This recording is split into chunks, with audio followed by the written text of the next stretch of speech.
Ok, vamos a ver, muchachos. Ángel Uniberto, José Sebastián, Héctor,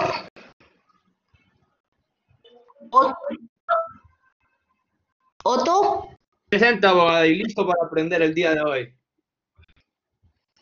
Jorge Alberto,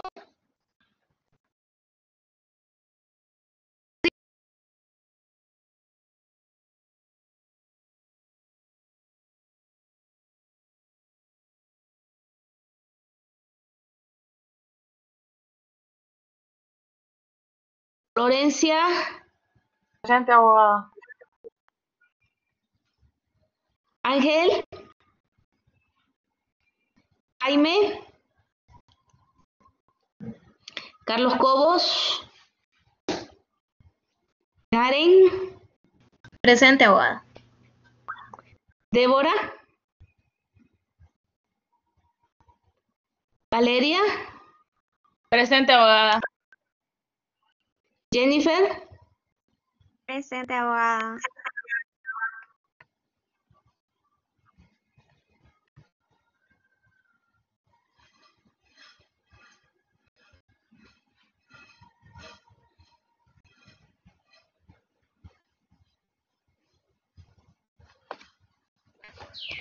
veamos a quién le toca hoy.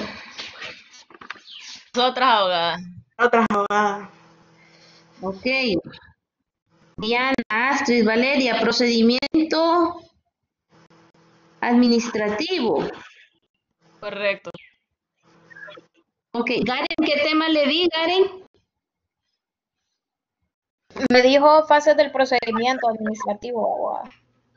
Ah, se lo tengo que cambiar, Garen, es lo mismo de ahorita. ¿Está bien? Sí, solo me avisa ahí. Ok, Gracias. ok, Diana, presentadora, Astrid y Valeria. Gracias, abogada. Voy a por último pasar lista antes de cerrar. Ángel Uniberto, José Sebastián, Héctor, Jorge. ¿Quién? Abogada, Carlos Cobos se está metiendo ahorita. ¿Quién está hablando? Sebastián. Sí, abogada, que lista, presente, y Carlos Cobos ya se va a meter también, abogada.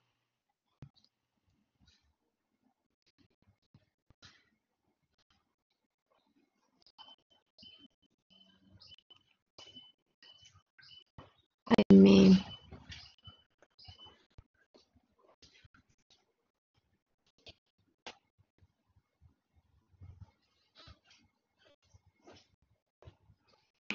Oh.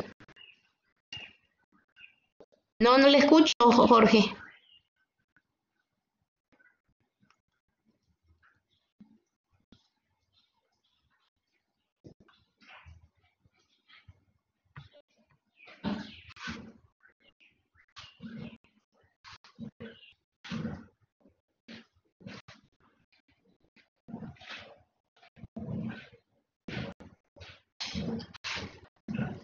¿Quién está poniendo la presentación? Se está cargando. Dígame, Jorge.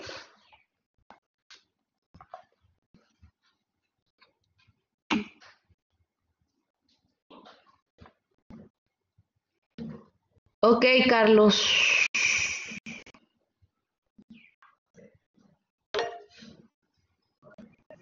Abogada, Diga. me dice Sebastián que si lo marcó, que no sabe si se le escuchó por el micrófono, que está presente. Sí, ya le marqué. Ustedes dos sí son Bueno, amigos. Sebastián habla por usted y usted por Sebastián. Está marcado, Jorge. Abogada, Diga. es como Astrid y yo, que cuando yo falto, Astrid habla por mí y yo por Astrid. Ay, esas amistades, así tenía yo una amiga. En la uña y mugre. Ok, vamos a ver. ¿Quién quiere ser ¿Listas? mi amigo? Yo no tengo nadie. No tiene un amigo. No. Yo creí que Valeria era su amiga. Ah, Valeria sí es mi amiga. Somos Ah, amigos. bueno. Sí, Ya empezamos, abogada. dele. Bueno, buenas tardes, compañeros. El día de hoy les vamos a hablar sobre el procedimiento administrativo. En general ya de sus diferentes fases, tanto lo que es la iniciación, el desarrollo y la finalización del proceso, así como también la ejecución de las resoluciones. Bien, perdón. Bien, entonces para hablar de la comparecencia de la parte interesada, me gustaría que primero recordáramos algunos conceptos que ya conocemos de derecho procesal, pero pues bueno, la capacidad requerida por la ley para poder ser demandantes o demandados, para ostentar ciertos derechos, obligaciones, cargas procesales y asumir cualquier efecto que se derive de ya sea una sentencia o de una resolución. ¿Cuál es el interés legítimo? Primero les voy a explicar el derecho subjetivo. El derecho subjetivo es cuando existe un derecho dentro de una esfera jurídica particular de un individuo, es decir, el derecho a una vivienda digna, pues todos tenemos este derecho, pero el interés legítimo es cuando ya personalmente se nos ve lesionado ese derecho, entonces estamos legitimados para reclamar cierto derecho. Y la comparecencia es acudir en nombre propio o ajeno ante el órgano jurisdiccional para desarrollar una actividad procesal. Entonces, bien. El código, la ley de proceso administrativo nos dice que tendrán capacidad todas las personas capaces según la norma civil. Pero por quienes sean incapaces o personas jurídicas, comparecerá su representante legal. Entonces, si recuerdan en los artículos 61 y 62 del Código Procesal Civil, se nos menciona quiénes están capacitados para ser partes y quiénes pueden comparecer procesalmente. Y si recuerdan, pues los incapaces podrán ser representados por un representante legal, pero la ley de procedimiento administrativo nos menciona que en ciertos casos que la ley lo disponga, los incapaces, especialmente los menores de edad, podrán comparecer por sí mismos. Entonces, esto supongo, pues como ejemplo sería que se les lesione algún derecho, ya sea que viole su integridad física.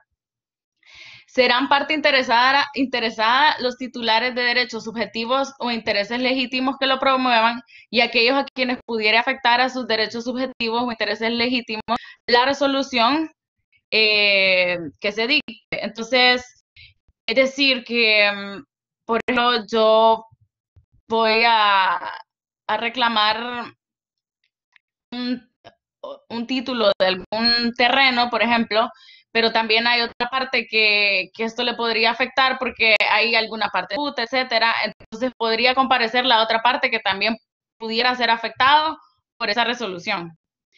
Los interesados actuarán por medio de apoderado y la aceptación del poder se presume por el hecho de usar el mismo apoderado. Recuerden que se otorga una carta poder autorizada por un notario o por juez. También podrá hacerse por una escritura pública, por declaración escrita o por comparecencia verbal.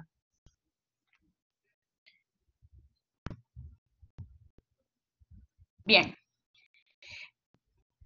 Igualmente, se me olvidó mencionarles que con el simple hecho de nombrar un apoderado legal y que sea quien nos represente, no se consideran las facultades de desistir de peticiones, de recursos, etcétera, si estas no han sido expresamente conferidas. Bien, igualmente la administración podrá solicitar de los particulares informes u otros datos de investigación para que así se facilite la investigación. La comparecencia de los particulares ante las oficinas públicas solo será obligada si esto está previsto en la disposición legal. Entonces, como vemos, no es de extrema obligatoriedad que ellos estén presentes. Es más, usualmente esto se hace de manera escrita. Bien, la iniciación del proceso. Entonces, el proceso se podrá iniciar de oficio, ya sea por un superior jerárquico, por un mandato de la misma oficina, por diferentes entidades que estén dentro de la oficina de la administración. Igualmente podrá ser a instancia de persona interesada. ¿Qué contendrá el escrito? Pues lo que ya generalmente conocemos que contiene un escrito de demanda, por ejemplo. Entonces inicia con la suma, el órgano al que se dirige, las generales de ley de las partes, que son el nombre, la identidad, la dirección, etcétera, todo esto que ustedes ya saben. Luego los hechos de lo que se está reclamando, la fundamentación jurídica y pues lo que se solicita que serían las peticiones. Y al final lugar, fecha y firma, y en caso de que la persona no pueda escribir, se colocará la huella digital. Iniciación, pues sigamos con lo que es la iniciación. Con el escrito de iniciación se acompañarán los documentos en que el interesado se funde, y si no tuviera la disposición indicará dónde se pueden encontrar. Entonces, los documentos en los que se funden, pues es lo que conocemos más que todo como los medios de prueba, los anexos, etcétera. Si el escrito no reuniera los requisitos, el peticionario tendrá un plazo de 3 días para completarlo. Y si no lo hiciere, pues se archivará sin más trámite. De igual manera, pues no se podrá rechazar en caso de que tenga un error como de forma, ya sea por el color de la tinta, porque no se escribió en computadora, este tipo de problemas estéticos. Igualmente habla de que si hace falta algún timbre, pues no podrá ser inadmitida la petición.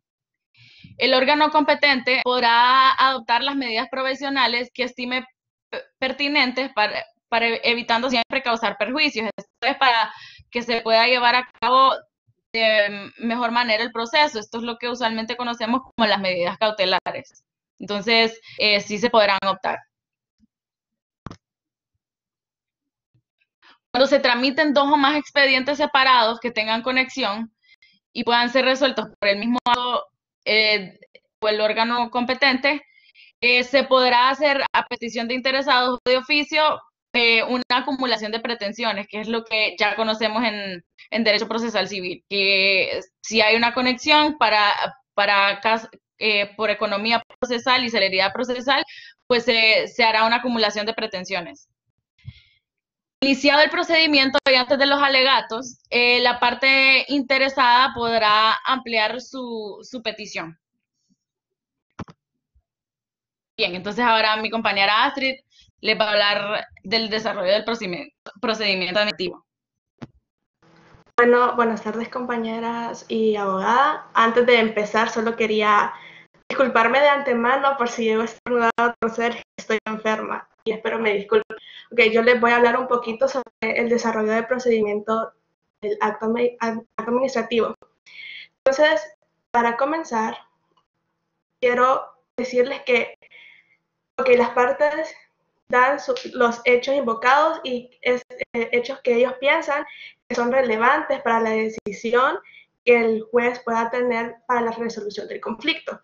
Y como estos hechos, cualquier hecho que las partes den, dice el Código de Procedimiento Administrativo, dicen que tienen que estar... no es código.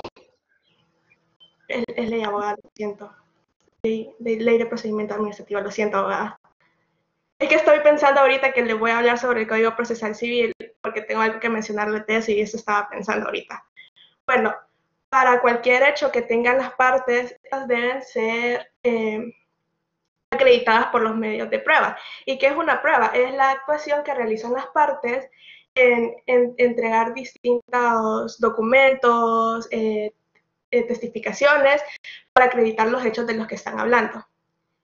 Y de lo que les mencionaba ahorita es que yo estuve leyendo la ley y no pude encontrar como una enumeración de los medios de prueba que utilizan. Y me acordé que la abogada había dicho que el proceso administrativo puede utilizar como de manera supletoria el Código Procesal Civil. Entonces, en su artículo 251 del Código Procesal Civil, enumera los medios de prueba que pueden ser utilizados ahorita, como el interrogatorio de partes, documentos públicos, certificar, peritaje y reconocimiento. Yo les voy a hacer yo sé que nuestros compañeros ya han escuchado varios de este tema varias veces, pero quiero hacer una retroalimentación con ustedes. ¿Qué es el interrogatorio de partes? El interrogatorio de partes es el medio probatorio por el cual cada parte solicita al juez que se interroga a su contraparte. Esto es para dar sus hechos, para decir qué pasó qué es lo que tienen que decir sobre el conflicto. Están los documentos públicos y privados, que estos son los documentos que son los públicos, son los otorgados por un funcionario público y estos van con las formalidades prescritas en la ley. Y están los documentos privados, que esos no tienen ninguna de las características que les mencioné, o sea, que no son de funcionario público ni tampoco tienen algunas formalidades prescritas de la ley, y estos provienen de las partes o terceros. Está el medio de prueba testifical. El medio de prueba testifical es cuando un testigo que no tiene interés en la resolución va a decir lo que él vio, lo que escuchó, lo que generalmente sabe de los hechos y que puede aportar para que el juez pueda dictar una resolución. Entonces, si se hubiera que en el acto administrativo, si se hubiera que examinar a un testigo, el órgano competente para resolver y escucharlo podrá hacerle cualquier tipo de pregunta que el órgano competente considere que sea necesaria hacérsela. Está el peritaje también, que sabemos que el peritaje es la plasmación escrita con pruebas y análisis. Es un informe que hacen los peritos para ayudar al juez a tener un mejor conocimiento sobre un tema. Entonces, cuando el peritaje se realizará por la parte interesada, esta va a proponer a su perito.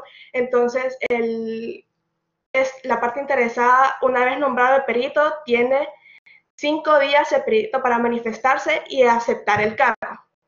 El órgano competente no se abstiene a nombrar peritos, pero él puede pedirle a las secretarías, a administraciones centrales, descentralizadas, a pedir informes que tengan que ver con este tema.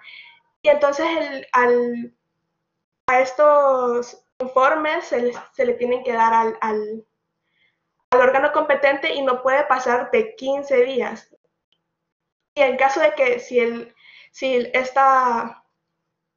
este informe no fue dado al órgano competente, el funcionario que se lo solicitó puede caer sobre daños y perjuicios y en multas por no realizar su trabajo y porque es algo que está pidiendo un juez. Está el reconocimiento judicial. El reconocimiento judicial sabemos que es un medio probatorio a donde el juez lo solicita la parte y el juez va a un lugar a reconocer un objeto, una cosa, y para dar la finalidad de estos hechos que son necesarios para la resolución.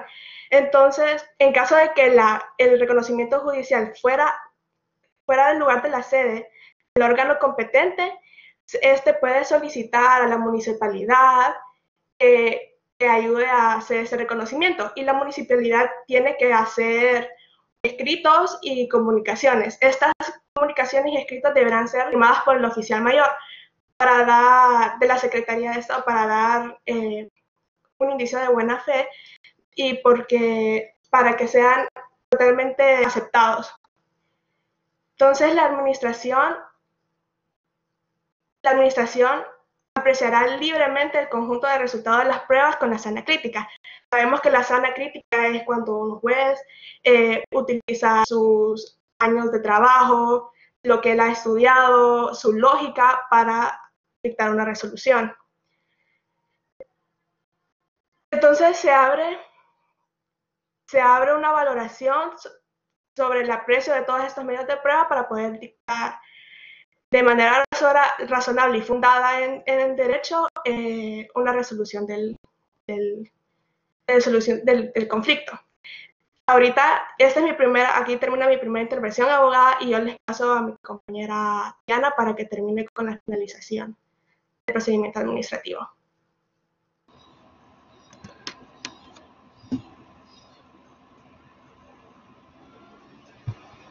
Me está cargando la cámara.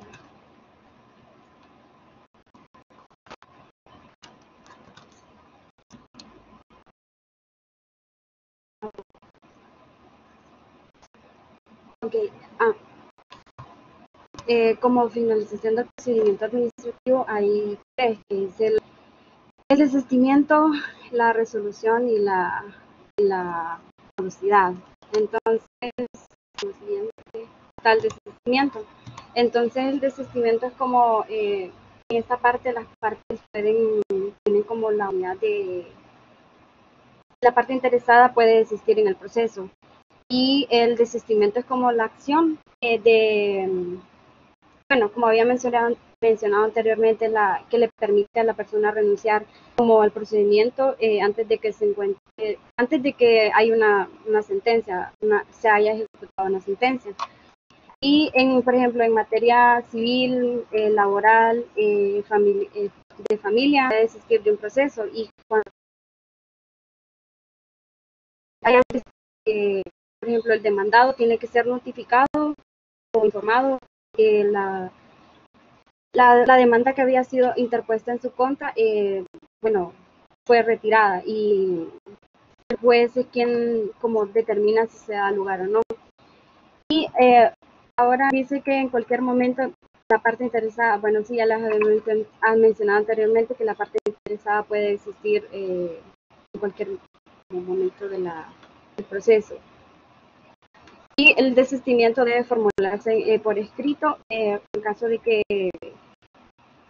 para que conste de que hubo desistimiento, porque no va a ser como, no se sigue el proceso que si no queda por escrito.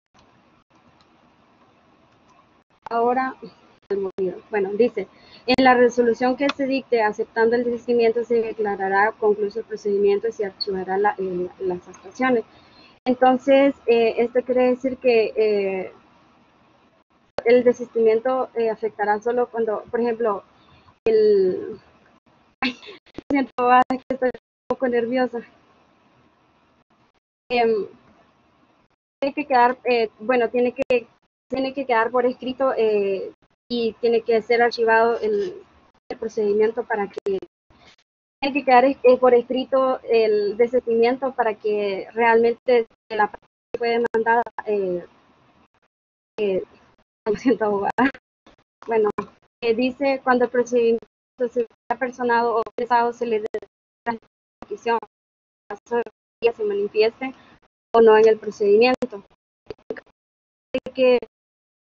En caso de que afecte al demandado, entonces deberá ser dentro de 2 días para que se persone en el lugar.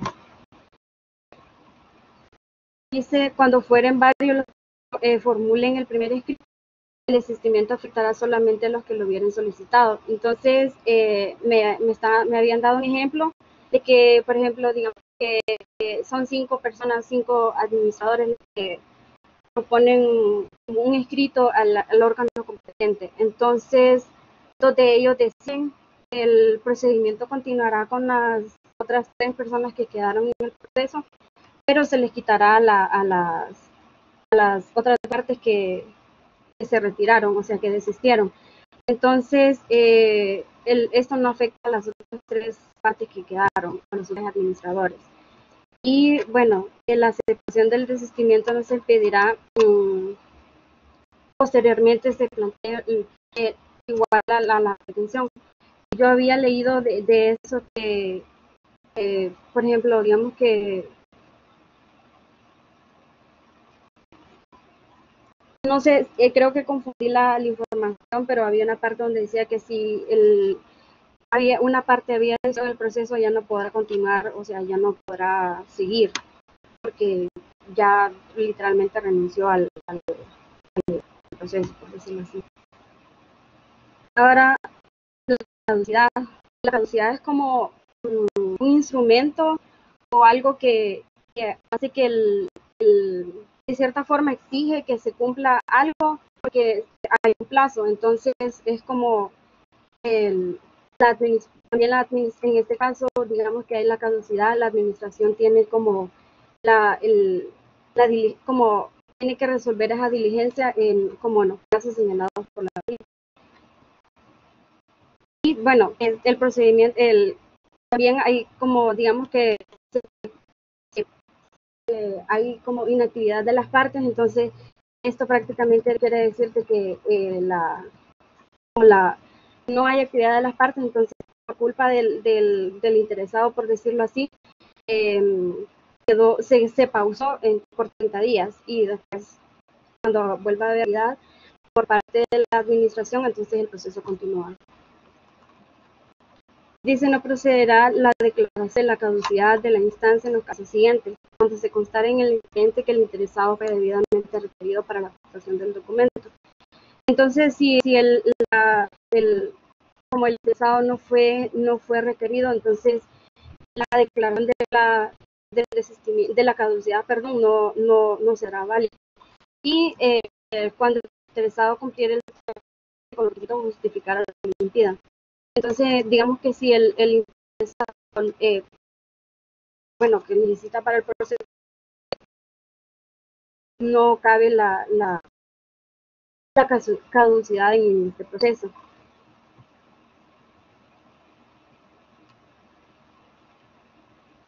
Bueno, ahora está la resolución y las resoluciones pueden clasificarse en dos. Según la información que encontré, que son positivas y negativas. Entonces, como dice ahí, las resoluciones positivas son aquellas que confirman el antecedente o el suceso de hecho.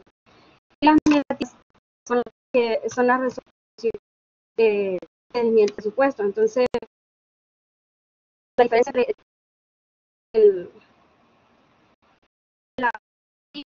es la que incluye todas las resoluciones que lo autorizan, que lo reconocen o que lo conceden o que afirman la situación.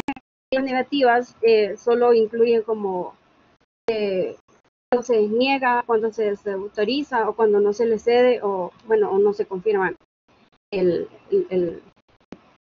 proceso, por decirlo así. Ahora están las notificaciones, que las notificaciones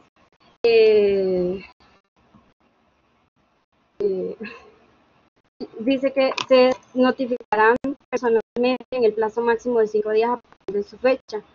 Y eso quiere decir que tiene que ser personal y cuando, porque si no le perjudique al interesado y como había mencionado anteriormente, me equivoqué, era en de la notificación, digamos que si le perjudica, entonces tiene que ser dentro de 2 días, pero si no, entonces se tiene que hacer en ese plazo de los 5 días. Y dice que la notificación personal se practicará mediante la entrega de copia íntegra del que se tratare. Entonces, digamos que si no se pudo notificar al interesado de manera personal, dentro del como el plazo razonable, según lo había mencionado anteriormente, entonces esta notificación se le hará como había leído que era como en tabla de aviso de despachos, no entendí muy bien eso, pero en caso de que no se le puede como encontrar a él, entonces se le avisa en eso, en las tablas de aviso para que pueda leer y por la parte, eso. Y de la notificación se dejará constancia en el expediente. Entonces esto para que haya una certeza o que haya conocimiento para la parte que realmente se le notificó al interesadas. Y dice que las notificaciones defectuosas surtirán efecto. Entonces, como las notificaciones defectuosas son aquellas como que le faltan algún requisito y bueno, surtirán efecto a partir de la fecha en que se haya manifestado o se haya notificado a la parte. Ahora, en la resolución de todo procedimiento se notificará. Entonces, esto en el plazo máximo de 10 días. Entonces, había leído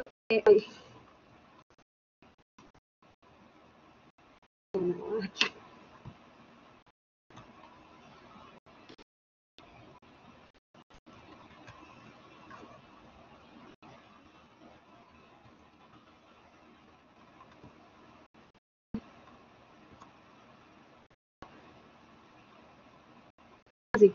Okay, entonces el plazo máximo de 10 días. Entonces, esto es como este plazo de máximo de 10 días cuenta para como el día siguiente en que se presentó el escrito. Y los 60 días cuentan a partir como, bueno, siempre a partir del día siguiente en que se notificó de la primera providencia. Entonces, los 10 días es como para a partir de que se presentó el escrito al día siguiente, y como el plazo de los 60 días es como al día siguiente de la notificación.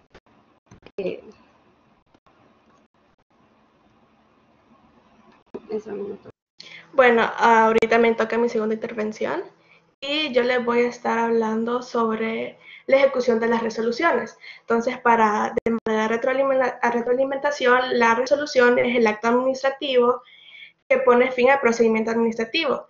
Y este dice diciendo todas las circunstancias que en el mismo se suscitan, o sea, todo lo que pidieron las partes estará resuelto en este acto.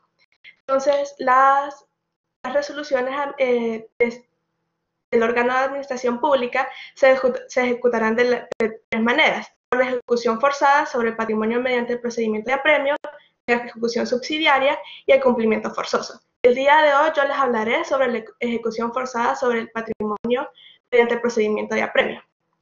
Y mis compañeras les hablarán sobre la ejecución subsidiaria y el cumplimiento forzoso. Ok, ¿en qué consiste la ejecución forzada sobre el patrimonio mediante el procedimiento de apremio? Es cuando buscan el apremio sobre un patrimonio es el medio por el cual de manera forzosa la administración pública podrá liquidar los bienes de una persona que no haya cumplido de manera voluntaria con la obligación del pago de una deuda.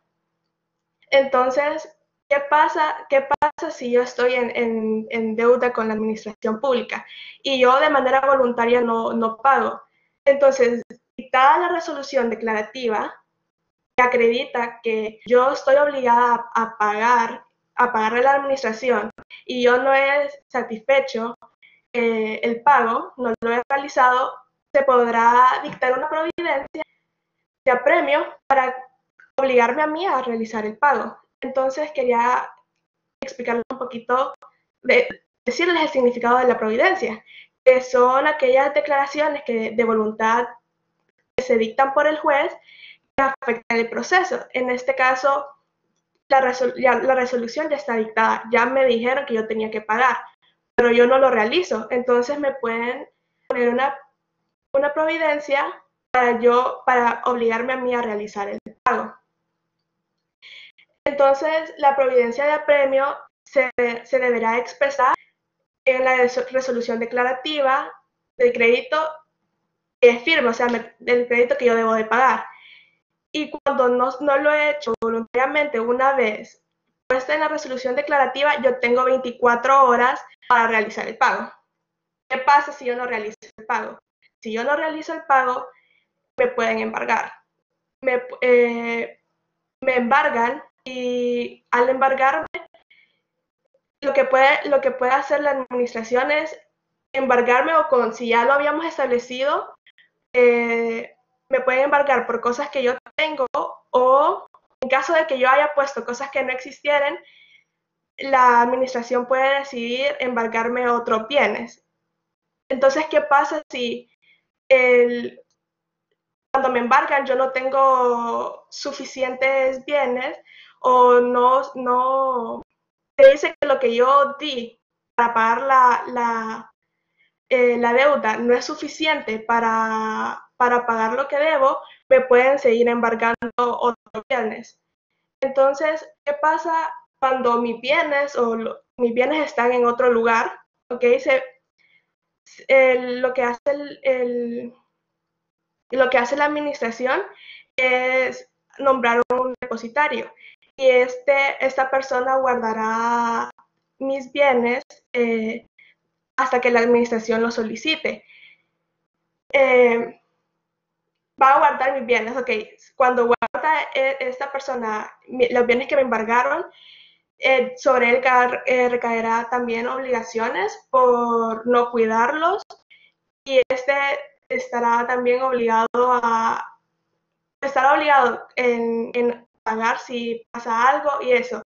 Y la administración puede en cualquier momento solicitarle al depositario que rindan las cuentas, que ponga medidas cautelares sobre los bienes, que si llega el fin y ya quieren que se les dé los bienes, se los debe de dar. ¿Y qué pasa si existe una remoción del depositario?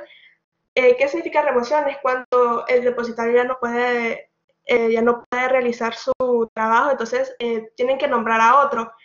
Y esto se tiene que notificar al juzgado porque, como bien sabemos, son bienes que quedan a guardia de estos y tienen que ser cuidados de manera correcta.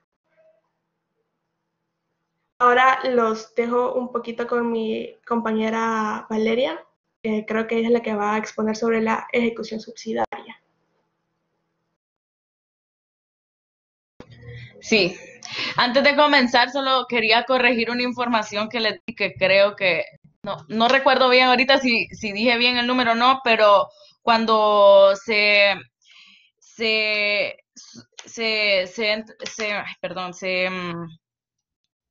cuando hay un error en la solicitud, son 10 días para subsanar o las correcciones. Yo creo que dije 3 días, entonces son 10 días, solo para aclarar. Entonces, ahora sí, continuando con lo que es la ejecución subsidiaria.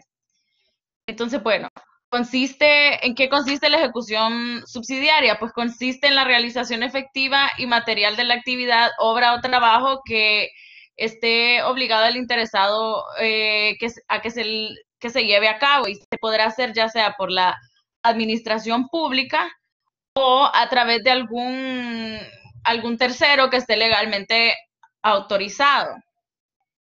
Es importante mencionar que las costas, o sea, los gastos que susciten de la ejecución subsidiaria serán cubiertos por el obligado.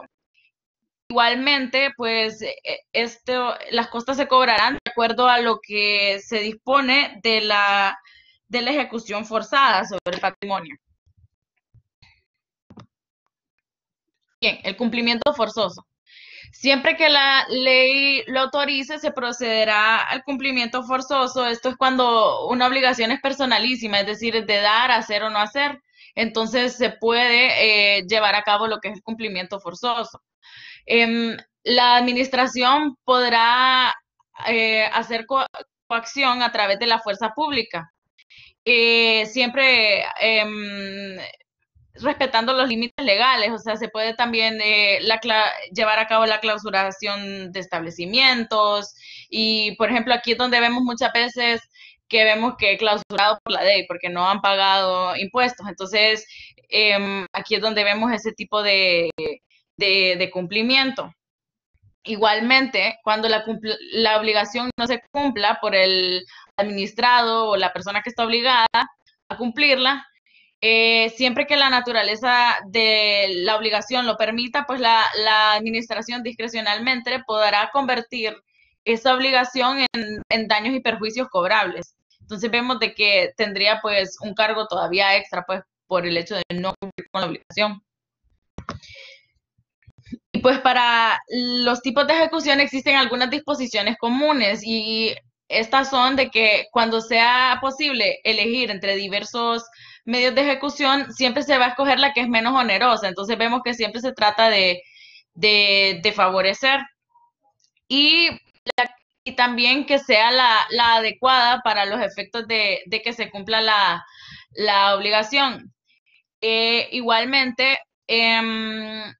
solo se podrá aplicar uno a la vez, pero si se determina que con ese tipo de ejecución no se está haciendo la presión necesaria para que la persona cumpla, entonces se podrá variar a cualquier otra de las ejecuciones. Entonces vemos de que no es que solo se puede aplicar una, sino que sí se pueden aplicar cualquiera de las tres en diferentes momentos según las circunstancias, según la voluntad de la persona por pagar también, por cumplir con lo dispuesto. Y ya para terminar, los dejo con Diana para que hable de lo que son ya las disposiciones generales.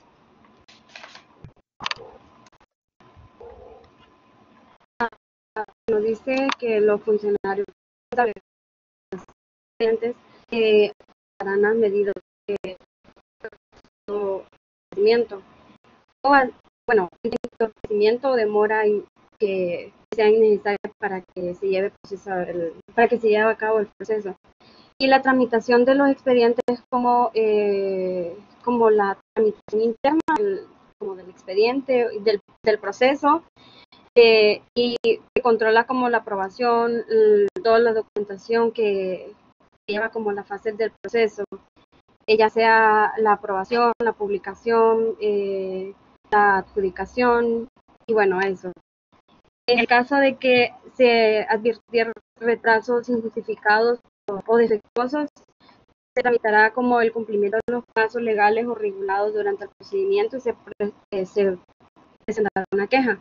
Entonces, esta queja se presentará como ante el superior jerárquico del presunto responsable y la estimación de la queja se comunicará a la Contraloría General de la República, que es como el órgano rector del sistema de la administración pública y también de la fiscalización de los bienes. Entonces, esto prácticamente es como esta queja deberá presentarse como dentro del plazo de 3 días y debe informarse como al superior que ya había mencionado anteriormente, el superior jerárquico. Entonces, el superior jerárquico supongo que es la Contraloría General de la República. Entonces, y al final escribí como una pequeña, la voy a leer, como conclusión del desistimiento, la resolución y la acción, que es como el procedimiento administrativo normalmente concluye mediante la resolución dictada por el órgano competente que le pone fin. Puede terminar también por medio de desistimiento. La renuncia al derecho en que se funde la solicitud, la declaración de la caducidad de la resolución. Entonces, bueno, estas tres son las que le ponen fin al proceso de modo convencional, bueno, como de costumbre, por decirlo así. Y ella ya puede ser mediante pactos, acuerdos o convenios. Y bueno, esa es nuestra exposición. No sé, Valeria, si va a dar una conclusión. Sí, espérenme, me olvidé. Bueno, sí, compañeros, como pueden ver, en general el procedimiento administrativo, si tenemos buen conocimiento de cómo se lleva a cabo el procedimiento civil, el proceso civil, pues podemos tener una comprensión bastante buena de cómo se lleva a cabo. Quizás vemos que hay diferencias en cuanto a la manera de ejecución, ya que la administración puede ingerir un poquito más de una manera más directa, tal vez en lo que es la ejecución, porque muchas veces a quien le estamos faltando es directamente a la administración pública. Entonces, sí, la verdad que eso es todo. No sé, Astrid, si vos querés compartir algo. Sí, voy a terminarles de solo como mencionarles algo, como decía Valeria, que tiene mucho parecido con el Código Procesal Civil. Como ya sabemos, trabaja de manera supletoria para este procedimiento, entonces ya sabemos lo de los medios de prueba, de qué sirve, y pues solo eso, que se nos hace, como ya hemos estudiado más que todo el procedimiento civil, creo que ya la mayoría de nuestros compañeros ya llevaron esa clase, este procedimiento se nos hace un poco más sencillo. Y gracias por su atención. Gracias, no sé si tienen preguntas. Abogada. ¿Jóvenes tienen preguntas? Solo voy a hacer algo concluyente en el sentido del procedimiento administrativo. En relación al procedimiento administrativo, en sede administrativa debemos regirnos por la Ley de Procedimiento Administrativo. El carácter supletorio del CPC, o sea, del Código Procesal Civil, aplica en la jurisdicción de lo contencioso administrativo. Es decir, no quiere decir que no vamos a utilizar los mismos conceptos probatorios en sede administrativa, pero generalmente en sede administrativa, si es que se abre el procedimiento a prueba, podrían ser testigos, medios de prueba documentales, privados, inspecciones, peritajes, etcétera. Pero en el caso de que lo vayan a hacer, no es correcto citar al CPC en sede administrativa porque el CPC solamente aplica en asuntos jurisdiccionales. Así que tenemos que limitarnos a lo que señala la Ley de Procedimiento Administrativo. El procedimiento administrativo se inicia con solicitud, se termina con una resolución, pero el proceso en sí es inicio, desarrollo y finalmente la resolución.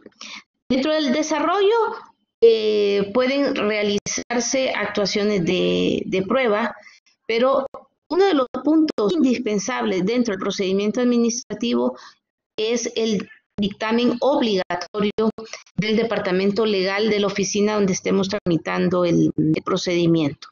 No puede existir un procedimiento sin dictamen legal. Y otra de las partes dentro del proceso, después de que se han hecho los exámenes, que se han hecho los medios de prueba, es la parte de conclusiones. En materia procesal jurisdiccional se le conoce como alegatos, pero al fin en materia administrativa es la parte de las conclusiones. Después de las conclusiones vendría la parte resolutiva, que es el momento donde el órgano administrativo dicta el acto administrativo. Dígame, Carlos. Abogada, verdad que eso del departamento legal era lo que yo le escuché a mi compañera, que verdad que antes se llamaba oficialía mayor. Ahora lo cambiaron y son más como departamentos legales. Sí, ahora todas las oficinas tienen su departamento legal y son dictámenes obligatorios. La falta de ese dictamen invalida el acto administrativo y podría ser declarado nulo absolutamente. No es subsanable, sino una nulidad absoluta. Quebranta totalmente el principio de la forma, del procedimiento, el debido proceso. ¿Ok? Bien, muchachos, eso es todo en cuanto al procedimiento. ¿Tiene alguien alguna pregunta?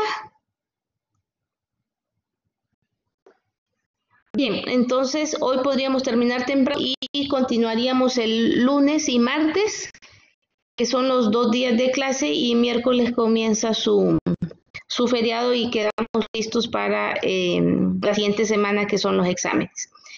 Bien, chicos, entonces feliz fin de semana. Y nos vemos el lunes, si Dios lo permite. Ok, abogada, gracias. Gracias, abogada. Feliz Gracias, fin de abogada. semana. Gracias, abogada. Buenas tardes. Cuídese, descanse y nos vemos el lunes. Gracias, Joto. Usted igualmente. Descanse. Es Halloween este fin de semana. Ay, sí, como odio esas películas. Nos vemos, cuídese. Nos vemos, bye.